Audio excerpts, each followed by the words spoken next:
Welcome to What's Cooking, the half-yearly show where I get to go to Berlin and party and talk to the Qt company for what is new in their most recent release of Qt. 6.11 has just been released, and I have Maycon with me here of YouTube fame. He has been doing quite well since he talked to me last. I'm sure there's something about that. Let's go over and have a chat with him.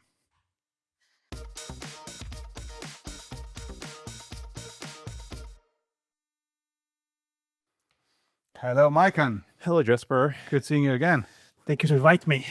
You cannot make up your mind, can you? Nope. Last time you told me if I needed to work with you guys, I needed to wear black. And now you're wearing white. I'm like in the middle. Have you watched our release video?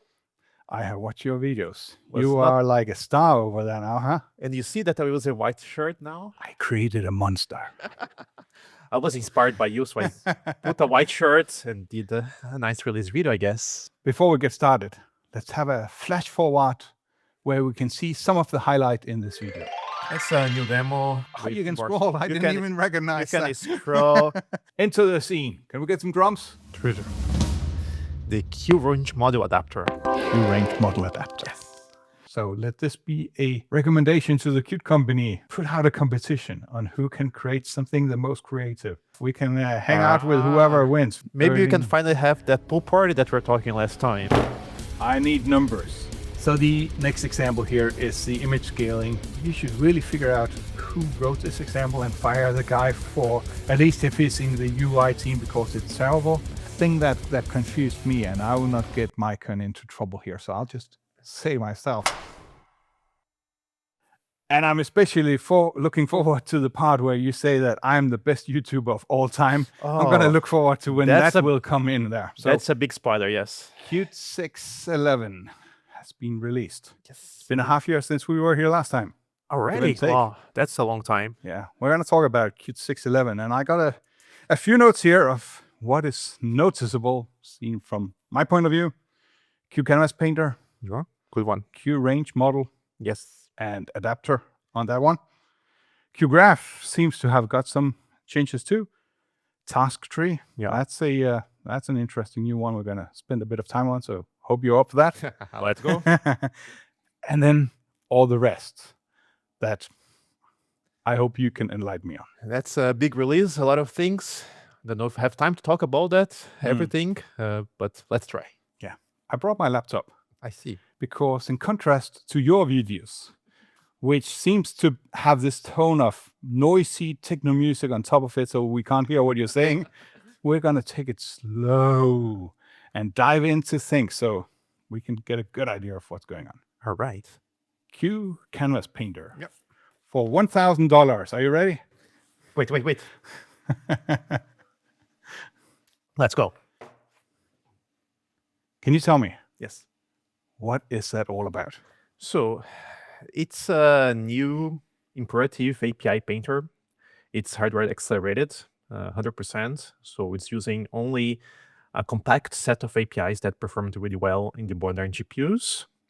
It's aimed to more to the use cases of these immediate UIs, right? So we have the scene graph is for the Sorry. I forgot. The Yeah. scene every time that's mentioned, it gives me memories of all the times I've been standing there in trainings, and it's like, don't ask about the scene graph API.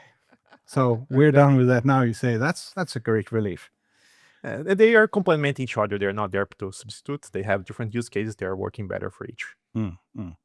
So a new imperative API, you say. That means QPainter on a discounted QPainter API-wise. Or how does that? I mean, So QPainter, it's done like with a different architecture, a different structure. It's done like a couple of decades ago.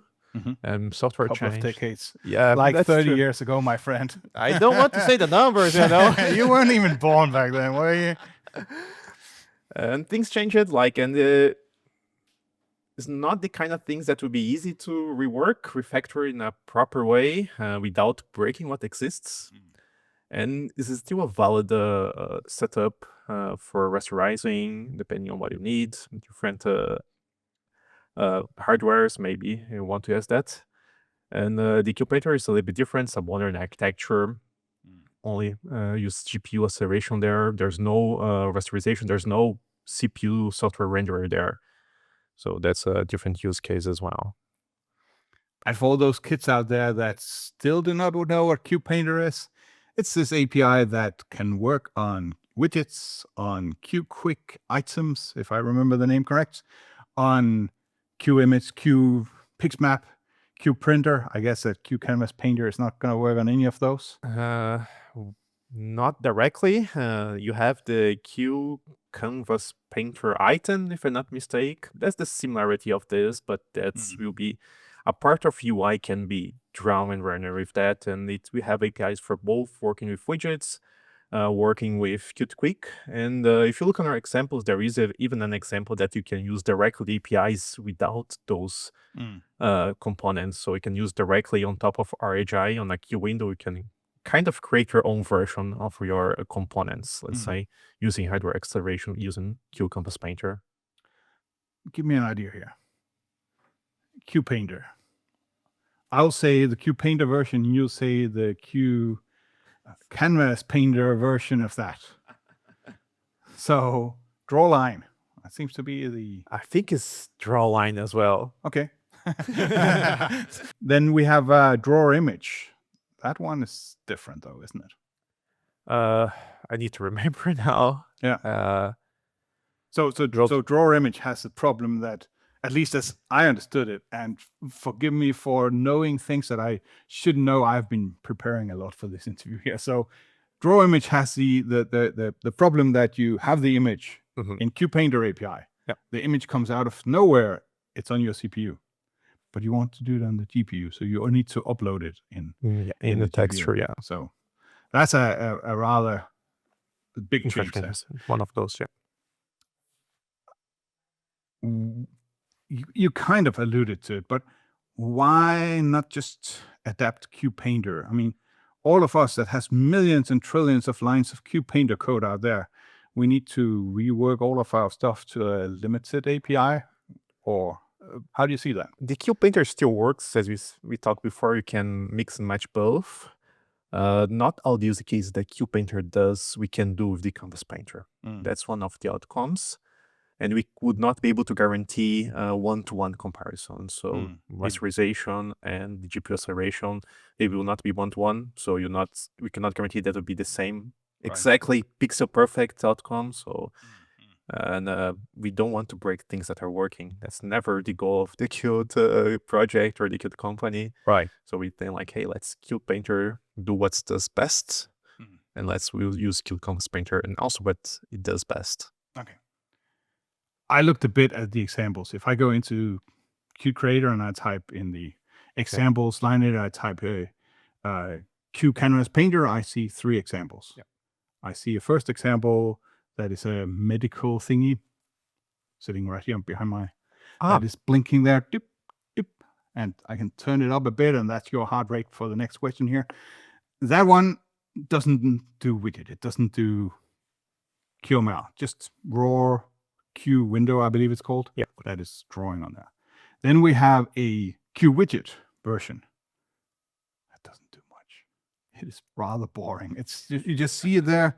And then we have the QML. And I'll shut up here now for 10 minutes while I track through all the examples that or the different tabs in that one. That's rather complex. So between you and I, where is the focus for QCanvasPainter? It's not for QWidget, is it? The focus now will be in QQuick. Especially the next release, we will be bringing that as a backend for QGraphs as an alternative backend, so we can switch when you need. Some cases it's better to use our curve rendering, which will give like more nice graphs. Some places you need like really fast data switches, then that's gonna go really well with the QCanvasPainter. 3 times in a row. QCanvasPainter. Yes, you can do it. You can do it. And we also bringing a new QML API for the canvas. So we have a Canvas QML with the QCanvasPainter backend, which is then that's my next similar. question. So QCanvas in itself is not even using QCanvasPainter in this 6.11 release. No. The QML Canvas is using the Painter, so it has like some performance issues sometimes. Okay. So I would imagine, from my experience of many QML projects that I at least have seen over the shoulder of people in KDAB, that there's always a need to go and grab custom drawing. You want a special arch for your speed dial or whatever that is not in the QML toolbox. And then you have the choice between two. Over here, you can get something really fast when it's running, but it'll be really slow to produce. That's the Scene Graph API. And over here, you have QPainter, which is really fast to create, but slow in action. And that's where QCanvasPainter comes in, I assume. Yeah, like there's other things you can do with the scene graphs. For some cases, we have the shapes and etc. So it works really well. But there is this classic use cases where we need to change the drawing every frame. So the scene graphs is this retain UI type, and we need like something that can change really fast and gives us those APIs that will hopefully give like a full, complete ways of drawing Qt. You can really much do all the use cases you can think, I hope. And that's one of those strange and beautiful things about mature toolkits like Qt.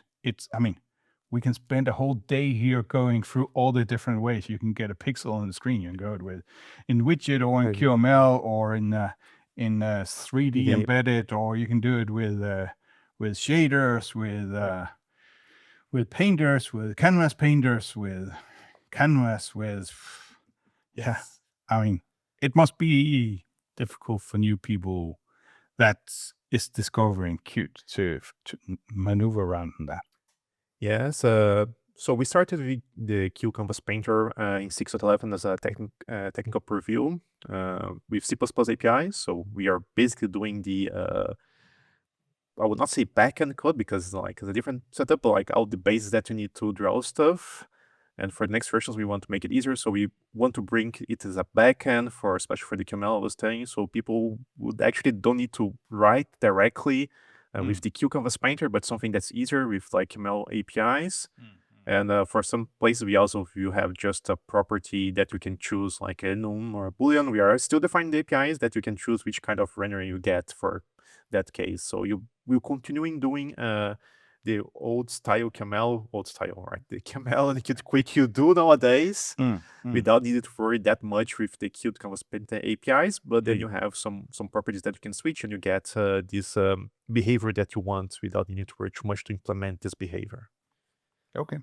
I know that my next question is not popular among the Qt company because you have borrowed this little friend for like a few decades already, but the world out there is still using QGraphicsView. That seems like something that would be QCanvasPainter enableable, if you can even say that word.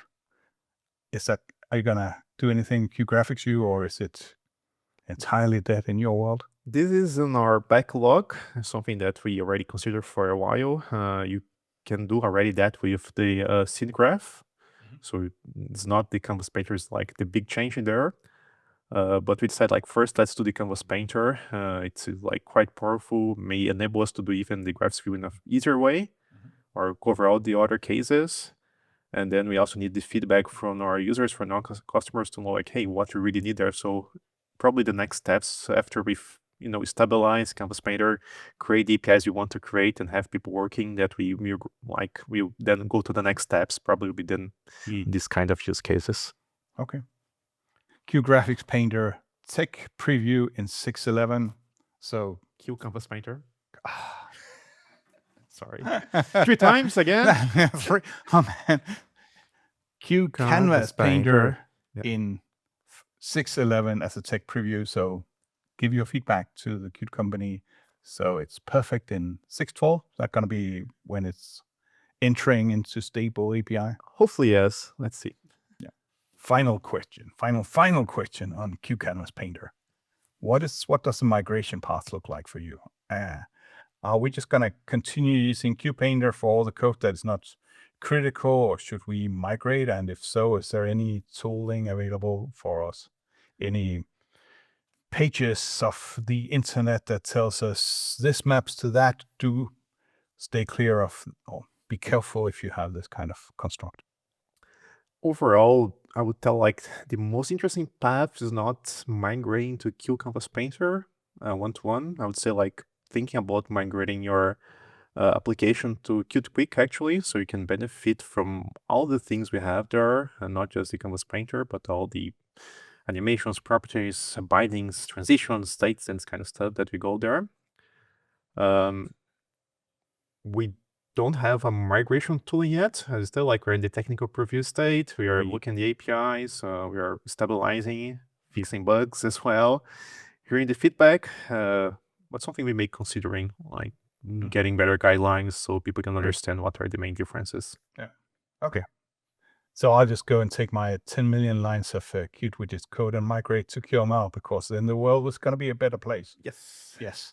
If you have that, do contact us at KDAB, because we're going to help you with that. That's a nice one there. Let's carry on to something completely different. Well, it starts with a Q, so not entirely different, but a QRangeModel. Yes. QRangeModel. For those of you that did not watch the previous episode on this installment here, was a new class in Qt 6.10. Was it in Tech Preview back then? Tech Preview, yes. Not in Tech Preview anymore? The range model, I think, is not, but the adapter is. The adapter is. QRangeModel is this class that allows us to not subclass from QAbstractItemModel or QAbstractListModel or QAbstractTableModel, but in contrast to what's it called, default model Q, there is another model that can do where you can give it your data. In contrast to that, whichever it's called, it's standing right over my hair. It allows you to wrap an existing data structure. So a std vector of ints or a Q list of data structures that does whatever. Is that a pretty good recap here? Yes, it is. Good. Okay. So it had one problem. I'm sure it had multiple problems. Yeah, you're being so nice. There is a whole episode on Qt widgets and more where I'm like, that's a knife you can see here going like, but it had one problem with the data structures. Mm-hmm. I would like to be able to wrap my data structure so it shows up in my list view. But at the same time, I would like to go and modify the data structure. And the way that I modified the data structure was not by going to my std vector at position 8 and assigning 11, because how would the QRangeModel class know at all that I went to the computer and changed a single bit? So the solution back then was, I don't remember. You need then to tell your abstract item module to check the data every time and update. Yes, I had to go and communicate with the QAbstractItemModel interface for set data, which is taking a variant, a QModel index, even a role, and I needed to not very. Yeah. So into the scene. Can we get some drums? Twitter. The QRangeModelAdapter. Yes. Did I say it correctly this time? Tell me about it. It's basically doing all this boilerplate code that you had to do manually. So it's adapters sitting between your data structure and your models. It actually will create a model for you. And we give you this two ways of, like, if your data structure changes, it will be communicated to your model. And if your model changes, it's also communicated back to your data structure. So you have this, like, you don't need to do the boilerplate code. You can use the basically C++ idiomatic way of then working with your data structure. It's an interesting world to observe. Being with you guys, that despite that you weren't even born when Qt was created, you are very often, and I did interview Bjarne Stroustrup of C++ fame, and he was like, yeah, cute, that is a rat nest of pointers, I think he said. And I was like, so tell me, what can we do to improve things? And now you guys come around and you introduce modern C++ ways of working with things. And it feels so weird. It feels so I'm pretty good with C++ myself, and I can cope with templates. Hey, I even created a template library. But it still feels weird when I sit there and I need to let me show you some of the code. Yes. What do you have there? Right. I have an application here. The application is a Q table of stuff, and I don't know if you recognize the names there: David Gahan, Martin Ligor, Andrew John Fletcher. No idea. No idea. These were up until recently the 3 members of Depeche Mode. Oh, okay. I'm a big fan of Depeche Mode. I so see it. You can see their age there, and Andrew John Fletcher is 3. Huh. That is kind of weird, right? Isn't it? I guess, yeah. especially. That's because he died 3 years ago, just about the same time we got a puppy. So he is pretty cute. So he's called Andy, except when he's not behaving, then he's Andrew John Fletcher here. When I'm watching this at home, he will be coming. So anyway, this user interface here at the bottom here, I am printing out some data, and this is done using a Q blah blah blah blah blah adapter. So my user interface looks like this. Yes. So I have my demo here. It's a Q widget because I'm a Q widget guy. Yeah. We have my vector of people here: Dave Gahan, Martin Gore, and Andrew John Fletcher. And here is my creation of the adapter. Yes. Using adapter equal to decal type. I've been waiting for a decade or 2 to be able to write that in my own code for a good reason. Besides being lazy and writing whatever the real type is. Of QRangeModelAdapter, studref people, just so that I can create adapter adapter equal to. Is this like you're trying to interview me to be a C++ developer in KDAB? That's what's happening here? Basically, then we'll create a... What we're doing? What he's trying to tell me is that the QRangeModelAdapter itself is a templarized. It's one of those type erasure stuff that we don't even know the types. I cannot just say QRangeModelAdapter. I need to do like this. That's just, the documentation told me to write exactly this code. I hope that you could tell me why, but we'll have to wait for another day for understanding why. Anyway, if I go to my implementation over here and scroll down a bit, I have 2 buttons up here in my UI. So let me just move that over here. I have the adapter 2, 1 equal to 4. Let's go and look at the person class first, though, because that's gonna be important here. Person.h. So my person class, super simple. It's a struct that has, as the very first word, a gadget. Yeah. A gadget, that's one of those things that is almost a Q object, but not entirely. It has some information into the data structure. So I have my gadget here, and I am I have 2 instance variable there, a name and an age. Yeah. That's all. But it's a gadget. It's a gadget, and that's important when I go over here. If I can find my way over to my demo again. There we are. Because my person, I have my M adapter here. Yeah. My M adapter is a adapter around my people. So I have a vector of people. I can't just go and say equal to whatever H Andrew John Fletcher would have had today had the person Andrew John Fletcher been alive, because that would just modify the data on the disk. So I need to go through this. It's a struct 2 parameters. I would have hoped that I could have written something like this: people2.zh, but it doesn't work. I can't even do M adapter 2. to get to the second person ZH, I need to go madapter 2, 1 equal to 4. Yeah. I guess because using a Q gadget, not a Q object. Okay. So had I used the Q object, it would have been... That's a good question.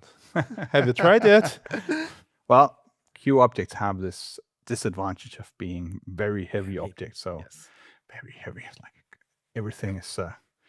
So anyway, it's just an observation that it really feels weird to some degree. And I can also assign, and the reason why I can't I can go and say adapter.h, but that will return me a const of that variable, not the variable itself, because it would have the if I did return a reference to the Q string and I assigned to that, then how would it know to emit the signal? So anyway, okay.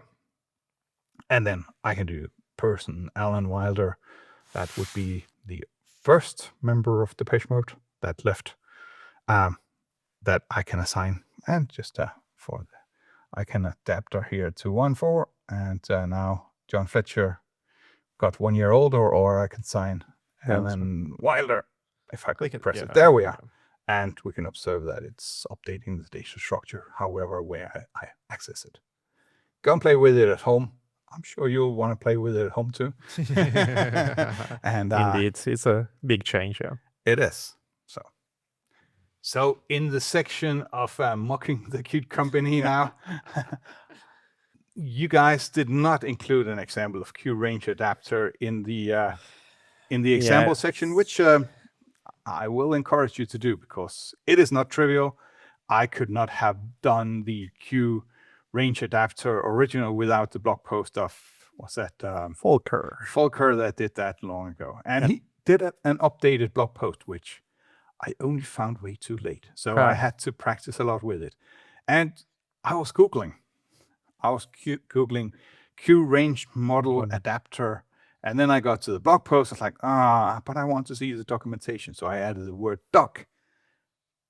And I got to a German version of the documentation. It's like, ooh. Okay. So, and when I tried to reproduce this morning, I got to an Italian or Spanish version. So obviously, you have hired a bunch of AIs. It's a Qt company that is now translating. But I want to show you another funny thing in this section, because now here on my screen, I got again operator square bracket that takes an integer, and you gotta love here. I have 3 versions of it. Auto. Obviously, it's heavy template stuff. QDoc did not seem to get the memo to have that. Anyway. Yeah, I think we need to teach also QDoc to learn modern C++. Seems so. Yeah. Regarding your example, yes, Mario, make sure that we have a proper example next time. I can tell you, I don't know if you are familiar with that. You can go to the code.qt.io. So you have all the code of Qt there, basically. Yep. In every module, there is a set of tests. Okay. There's auto test and there are manual tests. And the manual tests are actually some applications that people create, mainly the developers creating features to use to test what they're creating. They are not documented as an example. They don't follow all the guidelines, let's say. But you can, it's basically applications, you can go there and you can look at the code and you can play around with that, and you can also are references. So you have a manual test for a lot of the modules, different tests that are not examples. And for the QRange model and the QRangeModelAdapter, you also have one that you can look at the code. Some of those starts as manual tests and they got promoted to examples later. But there is also a way to look how that can be used besides the documentation if you want some concrete example, how to look into that.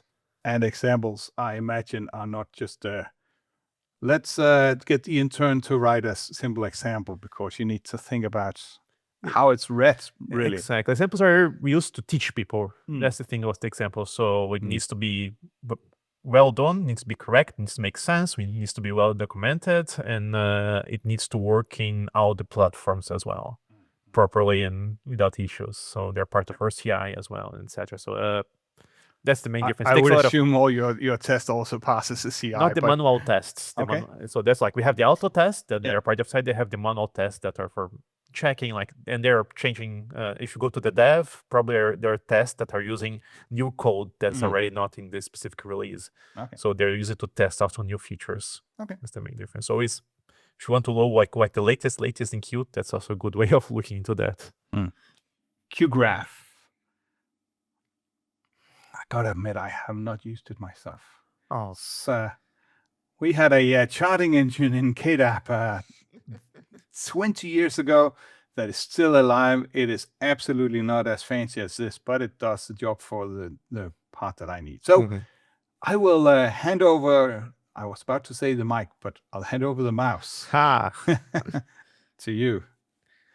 Right. Tell us, what is noticeable here in the UI of stuff that I couldn't do in 6.10, or if it's a bit blurry and whether it was 6.10 or 6.9, that's okay too. Of course, not everybody is up at the bleeding edge. So tell me some of the things that are cool here. This is a new demo, right? It's a new demo. QGraphicsView was first time released in 6.6 actually, so it's been for a few versions, and we are And so that's 2.5 years now. Keep improving. There's a lot of new things still coming on. We have this new example. So we're showcasing how to have a UI with 2D and 3D cases together.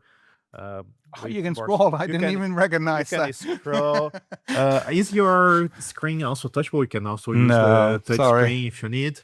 So we have here different types of graphs. So like we have combination of line graphs, area graphs, bar graphs with different gradients and colorful. We have 3D graphs, different ones with like with the bars here, and we have how it's called, the dot graphs here, and we have pie graphs. So we have a lot of things you can go over. You can click one of those, for instance, the first one here.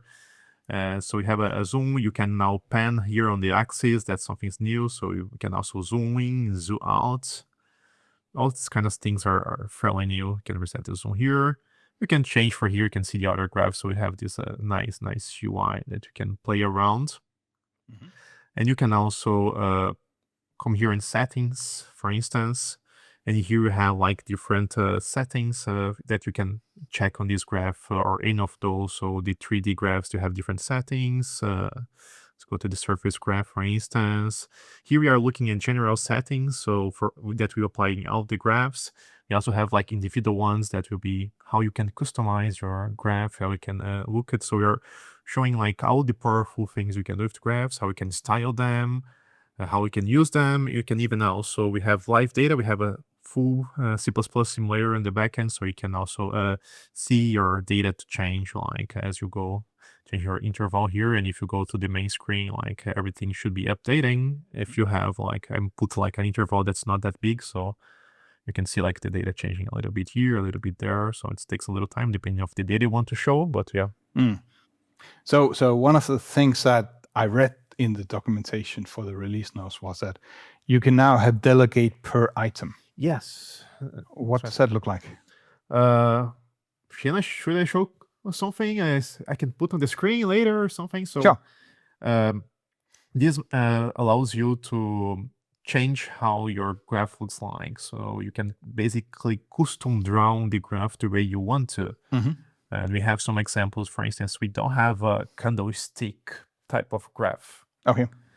I don't know if you know what's a min-max thingy. Exactly. But you can draw that with a custom delegate. You can draw then like a rectangle with like a line and some kind of stuff, and you can use that as a part of the graph. So that's the idea. So even if you don't give you what you need, you can customize with like delegates how you want that to be drawn in the graph. Okay. Cool. Anything that you can already reveal now that's going to be in 6.12? Yes. One thing, as I told you, is the QCanvasPainter backend, the data there. So no, I mean in the relationship to QGraph.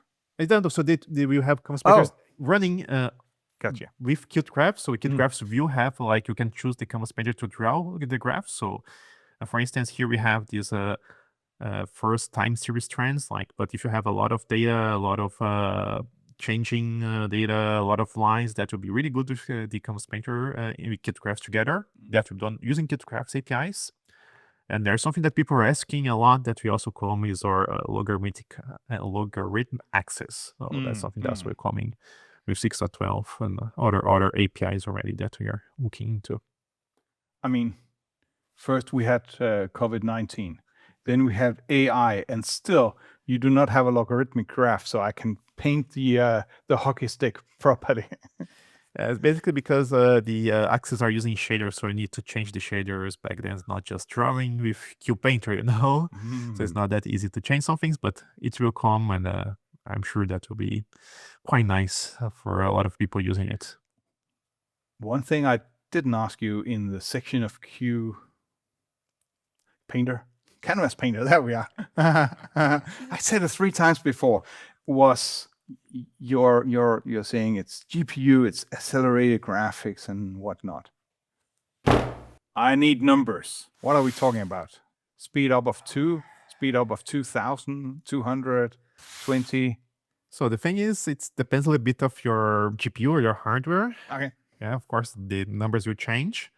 But for instance, comparing the Canvas Painter with the OpenGL QPainter, so you can have like a subset of QPainter that runs on top of OpenGL, which is already GPU. You have GPUs already. So exactly. it's not CPU only. Exactly. Yeah. The QCanvas Painter is from 2 to 10 times faster. Okay. Depends on your hardware. And if you're comparing with the rasterization, so no hardware acceleration, and then it's up to 100 times faster with QCanvas Painter. Awesome. We have a nice blog post series about QCanvas Painter, one talking about also the performance. Just came up here. I like to say those magic words. Yes. Okay, cool. New in Qt 6.11 is a tech preview of TaskTree, which is a... Let's get back to why it's a tech preview, because I don't understand that part. But anyway, Jarek Kobus, he wrote a blog post where he explained it in much detail what it does. I didn't understand it all, at least not before I went and looked in the source code. It didn't help that you guys forgot to put the examples of TaskTree into the SDK. It's not there. But fortunately, your guiding stars from KDAB can tell you that you can just get it from qt.io or code.qt.io. Code.qt.io. There's a link right underneath me.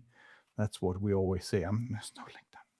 Anyway, in Jarek Kobus' blog post, he wrote blah, blah, blah, blah. And then, but what truly set this module apart is its completely new approach to C++ API design in Qt. It also changes the way we think about writing and reading asynchronous code. I mean, that is quite a bit of a promise there. I was like, okay, hold the press. Everybody, attention here. Can you give me, can you convert that into layman's speech for what does that mean? One thing is a declarative way of writing C++ code. So it's quite different of what people are used to. Mm-hmm. It helps with the orchestrations of asynchronous tasks, which is way easier if you look at the TaskTree compared with all the other things you need to do when working with asynchronous tasks. Mm-hmm. Helping with the componentization, so you can have this concept of recipes that you can reuse quite a lot in different use cases. Mm-hmm. And we also help us to unify some of those asynchronous APIs in one module with TaskTree. That's a lot to take in. So declarative in C++ for a task, what does that feel like? Well, take a look on the code. We can go in depth, take a see there. What I can tell you is, with our experience in KML, we see that in some cases it's better to write what you want to do, mm-hmm. not how you do this. Okay. And this basically what we're trying to do with the TaskTree and declaratives is that for this kind of issues with the asynchronous work and different tasks, it's better to tell what you want to do, not how to do. Okay. Well, let's get back to looking at the code in a second. I just need to clarify one thing here. Asynchronous task that needs to be handled properly. That's QFuture, isn't it? And QFuture Watcher or whatever. I mean, we're talking about multi-threading here, right? Not necessarily. So QFeatures is for multi-threading, of course. Yes. So QFeatures is about multi-threading. But QTasks is also about other synchronous work, thinking about network, for instance, right? Or even Q timers. So this kind of things also benefits from TaskTree, not just the multitasking. Okay, so anything where I call a function and it will return right away, and then later I expect something to happen, a signal being emitted from TCP socket or a queue process that is telling me that, hey, somebody is talking on the process, or multi-thread stuff things like happening. That. Yeah, so, and you need to orchestrate all this kind of stuff, you know, you need to make sure that everything is working correctly. You're not accessing data that should not access in different moments. So with TaskTree, that should be easier. Okay. And you just came up with that just out of nowhere. So certainly I understand why it's a tech preview. Yes, like our engineers are quite smart, I would say. I'm joking. We have been using that for a while in Qt Creator. Right. All right. So we are pretty confident that's a good approach. It's been well tested with Qt Creator. You have different ways of using that. The tech preview is like often when we release something, we get quite surprised how creative people are in using the code and creating things. So tech previews also help us to understand how people will use those modules besides of what we thought, and to give us the feedback, give us time to fix the issues that we find, and if we need to change the API sometimes, that we are allowed to do that because we have our promises as well, that we want to keep things stable for Qt. So that's mainly the goal of technical preview, is to gather the feedback of people using that so we can have it still chance to adapt. And that's why you also have like those versions, that one version is a tech preview, maybe the next one or two later we actually promote that to stable, because then we had people using that, we had people testing, we fixed bugs because of that. So you're curious on how are people going to use this? I'm quite curious. Yeah. And there's I even heard that to promote that, people really try this out the best, and he has no idea what I'm getting at here. Very good. You are offering that people can come for a day and hang out with a famous YouTuber. Come to the Qt to the best, most creative solution with that. No. Or you can go also to KDAB and talk to Jesper. He's the famous YouTuber here, the one that I'm looking to. Yes, I got that for my flash forward from earlier on. Let's look at, there's 3 examples that was not shipped with the SDK at least. But they're in our documentation as well. But I found them. So the first demo in there is a brilliant demo, if I have to say so, and I didn't create it, so I would have loved to if I created it, to give me an idea of what the concept of the task tree is. Because, correct me if I'm wrong here, as I understand it, it's about that I can have a number of tasks that can be run in parallel or in sequential. I can get data if it's run in sequential from one to the next to the next. And we'll see that in a second. Also, it allows me to say if there is an error somewhere. So I am trying to download a document or a file and unzip it or whatever I want to do. If I don't manage to download it, it doesn't make much sense for me to try and unzip it, right? So you have a demo here. Can you try and... Yes. The demo, you can say, like, if we start to execute this first. Oh, let me click this. Oh, it's hard. Executing this is a question away, and you have also the workflow policy, like it's continuous and success is like something you can look there on our documentation. And then we'll start the other process, the other tasks as you go. When the first one is completed, it starts the second one. And you can see when there's like reporting a success, or even some kinds it can report an error. And you have the one telling like, hey, this stop on error. And you can see like how it can trigger like other flows also in parallel, also giving other feedbacks, or even put some tests to sleep, for instance. So a lot of ways that we can change. We can change also the policy or the execution mode in this example, so we can play around, give you like a visual understanding of this new module. And if this is your first attempt at TaskTree, don't go and look at the source code. It's the one that is listed at the top, with the source code being most convoluted, if you ask me. But we have other examples in We here. have other ones, yes. The next example in there is a traffic light. It seems like every single new feature in Qt needs to implement the traffic light in one way or the other.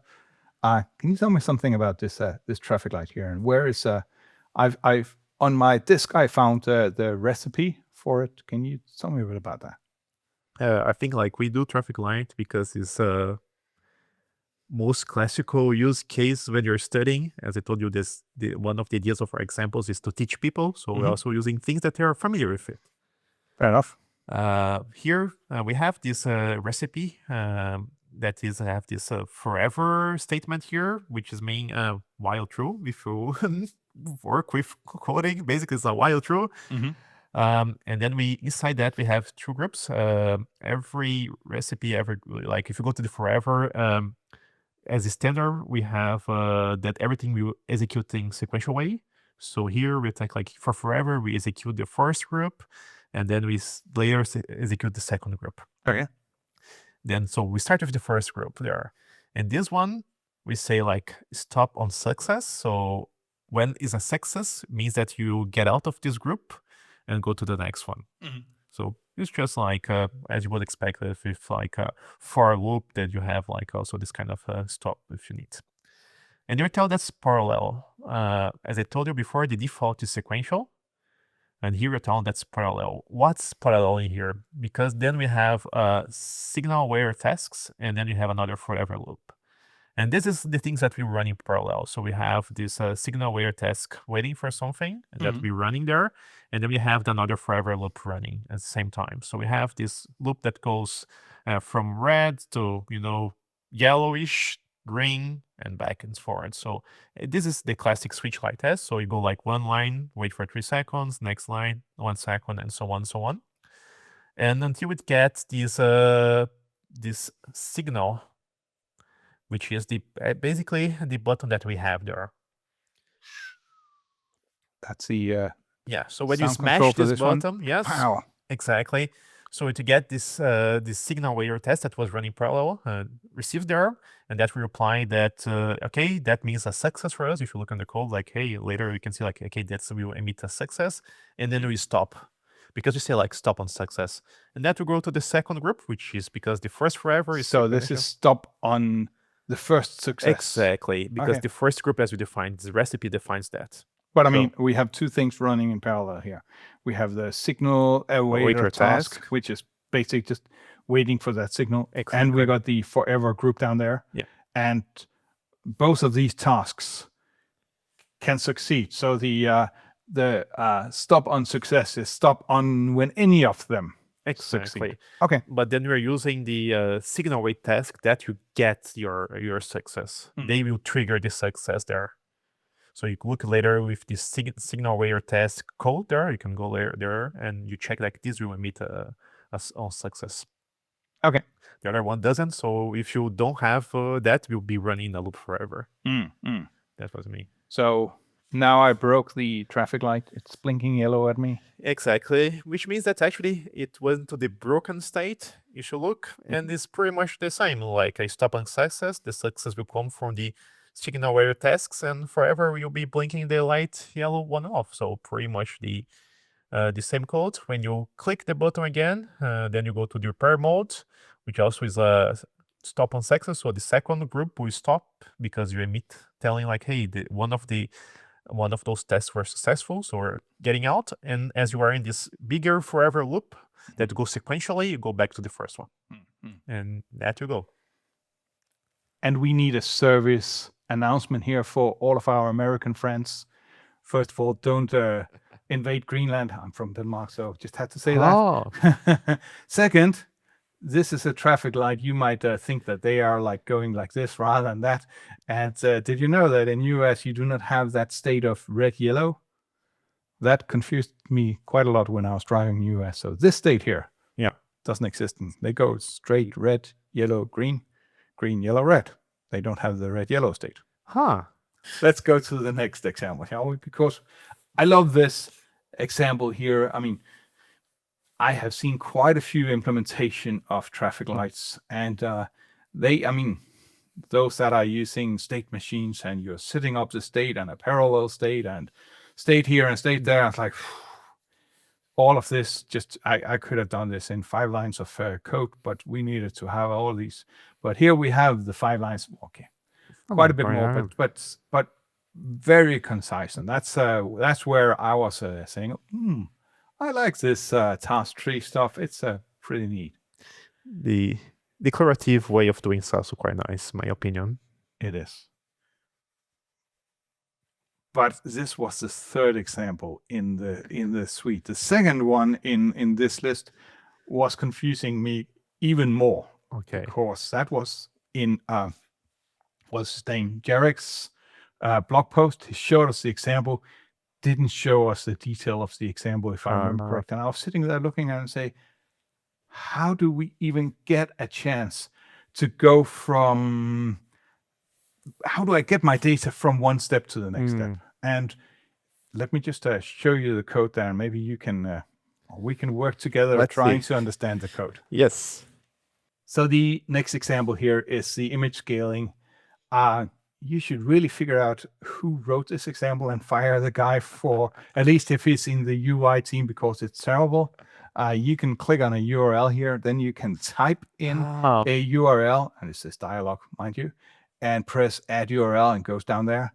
You can type in a new URL and add URL, and these are the images to download. Even the screenshot in the documentation shows the same logo of Qt having been downloaded 9 times because whoever was activate or making the screenshot didn't bother writing in different URLs. But anyway, once you've done that, what this example will do is that it will go to the server, download the URL. The image has the URL. It comes in as a QByte array. Then it'll take the QByte array, put it into a QImage. The QImage will, or it will be scaled to fit the thumbnail size. Okay. And you have like multiple thumbnails there. Come in. You have then multiple thumbnails, and you say like when you have like 9 different images. If I have 9, then I'll have 9 thumbnails at the end that has been downloaded. But again, the code, and that was the code in Jarrek's, look like this, and I was slightly surprised and stunned, and I couldn't get my head around. And in the document, in the blog post, he was going out of his way telling me that this is a recipe.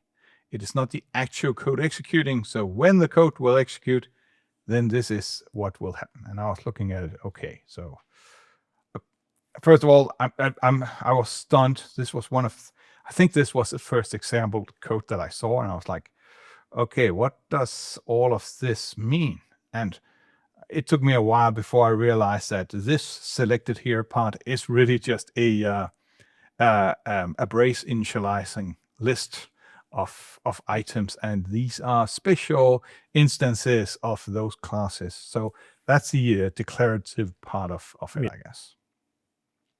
But when I look at this, I was like, that's interesting. But what does on-route setup mean, and what does on-download setup mean, and on-download, and so I understand that this network reply wrapper task is the one that somehow downloads the images for me, and then on a thread it will scale the image. But how does it get from one side to the other, and so on? Yeah, probably you need to look on this storage type there. This is like where you store the data. Storage. Where do I see storage here? Is the inside the group, the first one. Storage. There we are. Okay, let me try and press F2 on that one. It got me somewhere. Const storage. Qbyte array storage. Yeah. This storage is like a template type that gives you how you use the data and store the data in an object inside the TaskTree itself. So you can, when you have multiple tasks returning data or interacting with that, it goes over these storage type, storage templates. Okay, so that's where the Qbyte array is actually the data that is being transferred from one to the other. Kind of where the data will be. The thing that confused me, and I will not get Maycon into trouble here, so I'll just say myself. The thing that confused me was that it says const storage. How are you going to put stuff into it? I mean, how? It's like a storage room with a lock on. You cannot go in there, but storage is not the actual storage because this needs to be done per invocation. So if we go down here again, then for each invocation here, so the recipe says that for all iterator do, it will take me a while to get this into my fingers, I'm sure, but for each of those that it's iterating over, do this group here, and that is, well, do the group down here, ready? And that's the part that is each iteration has its own storage because it needs to. This image is being downloaded. This image is being downloaded. They are going into different storages. So that's just the trick up there. I think what is truly interesting to see is these undownloaded setup. Can you tell me what are these? Before I press F2. Press F2. Yes, better. Yes. Yeah. Yeah. This is basically a lambda, right? Yep. You're just like telling them like what to run when you basically get called on your network. Yeah. So that's the how does it even know what I want to download? Well, that's the first lambda here. It says that I have this Q network abstract, Q network abstract, no, Q network. What does CA stand for? Access, of course, Q network access manager that I'm giving it here, and that's the network access manager for the Q, what's called Q, whatever network thingy, and then the request here is whatever the iterator is pointing to, and the iterator is not just a magic, it's the actual thing. So if I go up here and I look at iterator, it says const list iterator URLs. So that's where I actually set it up, saying these are the URLs that I want to operate on. And then I have these lambda expression, and on download done, that's where it will go and take the data and put it into pointer storage. So the network downloaded and then goes into the whatever the storage pointed to. So it's quite a bit to take in. I am looking forward to. I really think so. Let this be a recommendation to the Qt company. You'll take it home with you. Yeah, I would. Put out a competition on who can create something the most creative. Hey, I'll offer myself. We can hang out with whoever wins for a good night showing party in. Sorry, I'm old. I'll go to bed at 10 o'clock. But you can hang out with whoever wins until. Maybe you can finally have that pool party that we were talking last time. TaskTree. Interesting stuff. I was looking through the documentation here, and I'll urge you to go and read the code very much and look at the documentation. One thing that puzzled me when I look at the documentation was what we see here on screen now. We have the traffic light going red, yellow, green, whatever. But on the side, there is these green arrows. Are this just a artistic created there, or is that something that I'll actually see in Qt Creator these days? For the moment, this is just like overview artistically how the code is executing. Yes. Okay. So not gonna see that. That was that would be interesting, right? It sounds almost like a task for Gamma Ray that has it. Gamma Ray already have the have the traffic light in the state machine version, and I actually think that it does show stuff like that. Can you tell me what's gamma ray? URL right here. If you don't know gamma ray, certainly should. Introspection tool for Qt, done by your friends at KDAB. Very cool stuff. How do you see the future of this? Are people gonna migrate all their code that does connect to? We have a process that is downloading, then a signal going, and if it succeeded, then go over here. If not, go down there, and so on, and all those a terrible mess of code we have for the asynchronous stuff. Is that going to be, from experience in Qt Creator, is that going to be something that will be way cooler to do, and is it worthwhile, the migration? It's worthwhile. Take a look. I always tell, like, you should not do the migration just because it makes sense. That makes sense for what you're creating, for what you're doing. May help you with really complex cases. Look at the Qt Creator. There's a lot of users that we're using that a lot. Really simplifies when working with asynchronous tasks. So it's worth take a look, trying it out, getting used to those APIs will really help you to create your applications in an easier way. We talked about everything that I can grasp, which exclude quite a few things. Unfortunately, anything relating to 3D is just over my head. Mobile, I have a mobile phone, but that's about it. So I used to have one.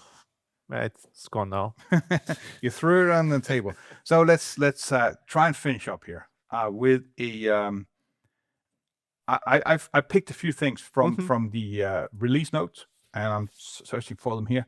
I would like, give me the 30 minutes pitch on, or 30 seconds. 30 minutes, yes.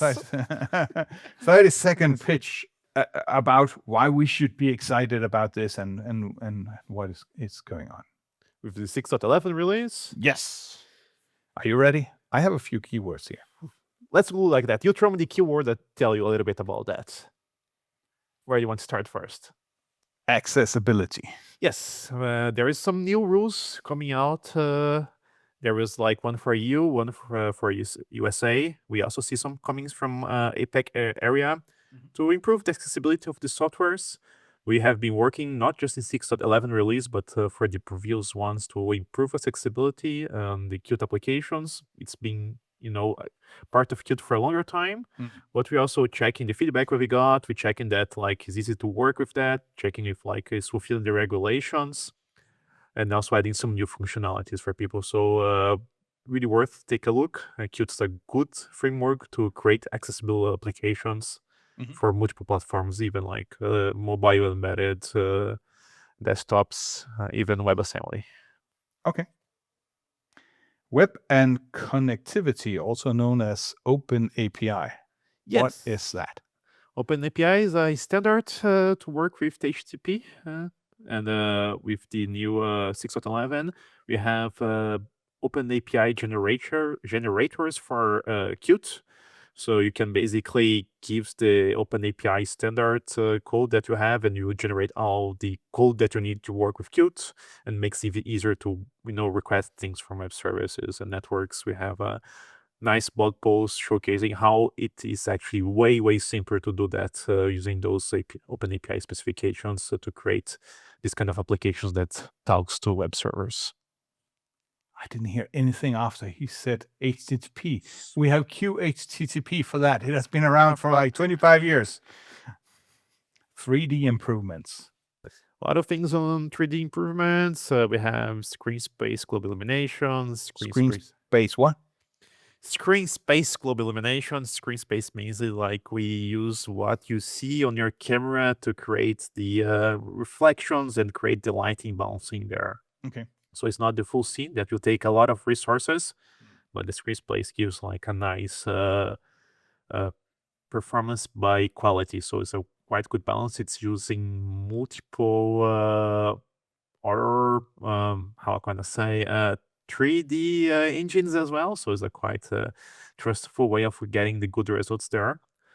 We also have new APIs to create like we call the custom render passes. So if you really want to customize the how you do things with Quick 3D, you can do that, but that's really advanced use cases.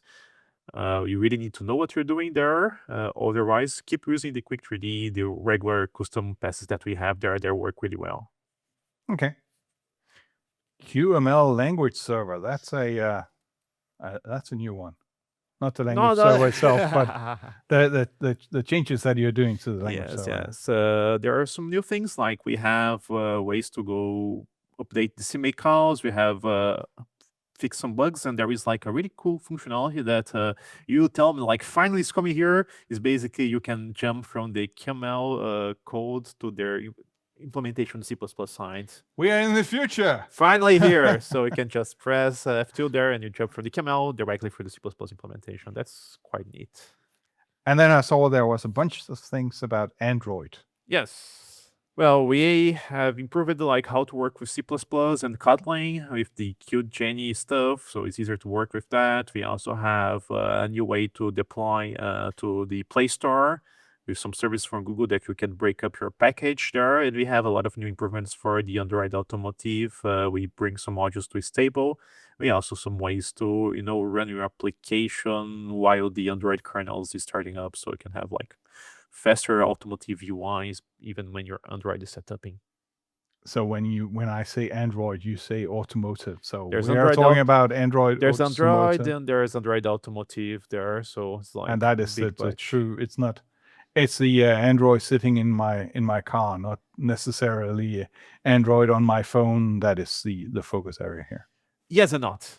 There is the part of the Android in the phone as well, and there is the Android in the car, and even Android in the car can be different things. So there is also this Android for automotive. There's also different services, etc.